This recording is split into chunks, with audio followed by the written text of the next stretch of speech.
Good morning, Redeemer. Welcome to the Daily Word. We are finishing up the week looking at 2 Corinthians chapter 10. And what a week it's been, looking at generosity and giving, looking at how we're to operate in the world but not being of the world and being yoked with unbelievers, looking at what true repentance is and what godly sorrow leads to.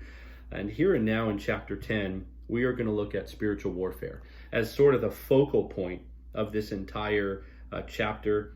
There are those around Corinth who are assaulting Paul's character in the context here. False apostles, which in chapter 11 you're going to get to dig into, who are undermining his ministry and his credibility. We could also surmise that there are those at Corinth that are still a little wary of Paul's boldness or his rebuke of them. Of course, we know from earlier chapters that their response, many of them, was very godly, very sorrowful, true repentance. But undoubtedly, there are many scholars who believe there are still people in Corinth at the church that are very suspect of Paul. He's a little too strong, a little too intense. Perhaps they're weak believers or new believers or those who aren't even true believers. And the false teachers are having a heyday with them. Really easy targets for false apostles who are on the assault and seeking to discredit Paul. And so let's read through the chapter together, and then I want to stop and spend a little time on the spiritual warfare section and really clarify a few things for us. I, Paul, he says, myself entreat you by the meekness and gentleness of Christ. I who am humble when face to face with you, but bold when I'm away. That's referring to the way he wrote to them when he wasn't there. I beg of you that when I'm present, I may not have to show boldness with such confidence as I count on showing against some who suspect us of walking according to the flesh. For though we walk in the flesh, we are not waging war according to the flesh. Notice in verse 2, I beg of you that when I'm present, I may not have to show boldness with such confidence as I count on showing against some. Paul is going to bring it when it comes to people who are falsely accusing him of hypocrisy. He's going to bring it when it comes to false teachers and those who would undermine church leaders who are faithful. He doesn't want to be that way with the faithful. He wants to be gentle and meek. And so he says that to set the stage. And then in verse 4, really begins to help us now understand spiritual warfare. For the weapons of our warfare are not of the flesh, but have divine power to destroy strongholds. So there clearly is this idea of, in the heavenlies, spiritual war and strongholds, demonic agents, demonic authorities, demonic principalities seeking to hold in bondage people or territories or certainly false converts who are in the church. We destroy arguments and every lofty opinion raised against the knowledge of God, and take every thought captive to obey Christ. Oh, look at the Christian response to that. We destroy arguments. So we don't battle by shouting out loud. We don't battle by hitting or punching or attacking with sword. We destroy arguments and every lofty opinion raised against the knowledge of God, and take every thought captive to obey Christ. So my thought life, my mind, is the battleground for spiritual warfare.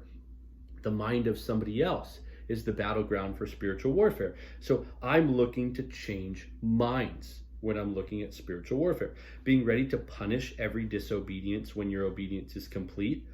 Look at what is before your eyes. If anyone is confident that he is Christ, let him remind himself that just as he is Christ, so are we. So now we're back to Paul explaining, hey, we're on the same playing field here.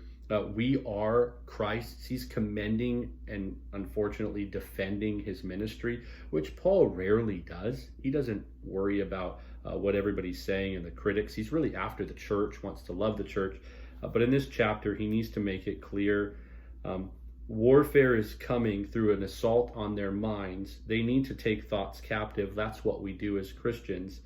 And he says, even if I boast a little too much of our authority, which the Lord gave for building you up and not destroying you, I won't be ashamed. So now he's saying, hey, if I appear to be talking a little too much about who I am and what the Lord has given me to do for you, I'm not ashamed. I am going to make it clear. I know my authority. I know who my authority is. I know who has anointed me and called me and gifted me to do this. And then I know my motivation. It's you.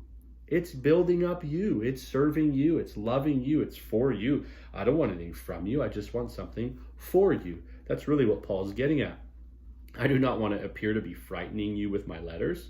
Verse 9. For they say his letters are weighty and strong, but his bodily presence is weak and his speech of no account.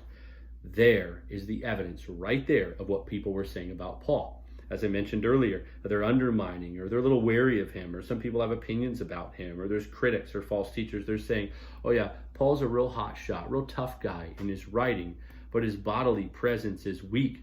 Historically, Paul was said to be short, bald, and have a hooked nose. Literally, not much to look at. Very weak present in bodily presence, but very bold in his writing. And I think of Paul when I read his letters like a giant because of the way he writes. But there were those that said, he's just a short, balding, hook-nosed guy. He ain't got nothing. And that is what they said about him. He's weak. His speech is of no account.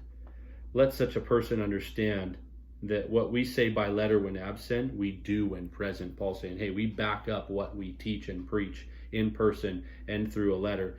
Not that we dare to classify or compare ourselves with some of those who are commending themselves, but when they measure themselves by one another and compare themselves with one another, they're without understanding. But we will not boast beyond limits, but will boast only with regard to the area of influence God assigned to us to reach even you. Isn't that beautiful? I'm not going to boast beyond my limits, Paul says. Only with regard to what I'm sure God has given me to influence. He's given me the power to do. It'd be like a mother. Right now, maybe you're watching, you're a mom, and you can accurately boast and say, you know what, this is my house, my children, and I am their mother, and I am going to lead them and pour into them. I am in charge here. They're mine. You'd be confident because you're their mom. You know your role, you know your calling, you know your gifting, you know your strength, and you know your purpose. Paul's the same way when it comes to his church leadership. He's going, I'm sorry, I'm not sorry. I'm not going anywhere. And I'm not ashamed of what I'm called to do or my strength in the Lord to serve you. For we are not overextending ourselves as though we did not reach you, for we were the first to come all the way to you with the gospel of Christ. We do not boast beyond limit in the labors of others, but our hope is that as your faith increases, our area of influence among you may be greatly enlarged, so that we may preach the gospel in lands beyond you without boasting of work already done in another's area of influence. Let the one who boasts, boast in the Lord. For it is not the one who commends himself who is approved, but the one whom the Lord commends. What a great model for us in ministry and in life, to boast in the Lord, to know that he has called us to do certain things, gifted us to do certain things, to know that our influence, our reach, our gifts, abilities, talents, and opportunities are all for the use of the Lord, for his mission and his purpose on earth, for his glory, and for others. And so the call here, or maybe an application, would be, let's you and I get our eyes off ourselves today. Let's you and I not commend ourselves to elevate ourselves, but let's be sure and confident of who we are so that we can walk sure and confident in what God has called us to do. My prayer for you is as you head into the weekend, your worship is enriched, even enlarged. Your heart is filled with joy and praise for God and his glory, because he's given you strength through his word as you feast on it this week. Praying for you as you dig into chapter 11, beginning on Monday morning. Love you, church.